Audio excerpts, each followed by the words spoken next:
Here in the other room, we can also see the scale model with, this is where the headquarters were down there, and here you get more of an idea of the scale model and how the islands were looking, and very beautiful. And here in the fabric is where you can see the seams that were sticking out more. You can to create like almost like a skeleton to make it float. Yes, Christo and Jeanne-Claude met in the late 50s, early 60s in Paris, and started living and working together. This is in Miami. This is Miami. This is Miami, yeah. I don't know where exactly in Miami, but it's in Miami. Yeah, Nice wearing gloves. he always wore gloves. Every time he was out in the field, he wore gloves, yes. When Christo arrived in Paris in the late 50s, he was, because nobody was interested in his packages and early works at the time, in order to survive and support himself, he would do a lot of portraits. And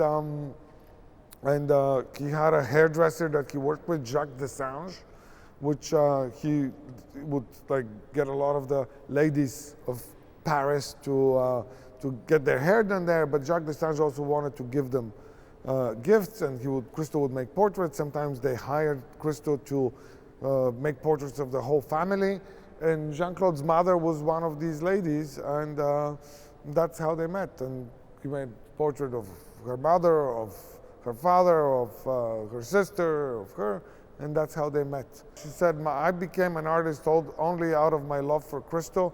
If he had been a dentist, I would have become a dentist. Well, their first project together was the Rue Visconti in Paris in 1962. So, and that was their first collaboration together, which was, and actually, incidentally, is the only project that they never had the permission for.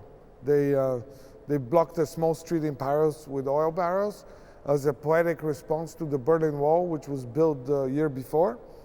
And it was there for one night for 24 hours. They blocked the street, and then the police, they had to go talk to the police, and the police said, it's fine, just don't do it again. And they laughed because they never do the same thing again. So it was something that, but it was the only project they never had a permission for.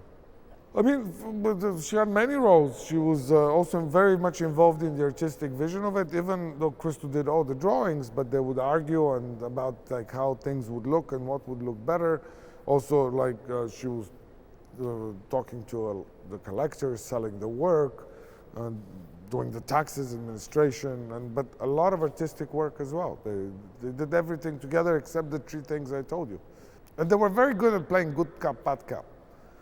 And they would be very good at switching. Sometimes one would be the good cop, then another one. And they were very good at it. Well, they decided to change this just before the Reichstag in 1994, 95. So just before the Reichstag, there was official, Jeanne-Claude was officially credited.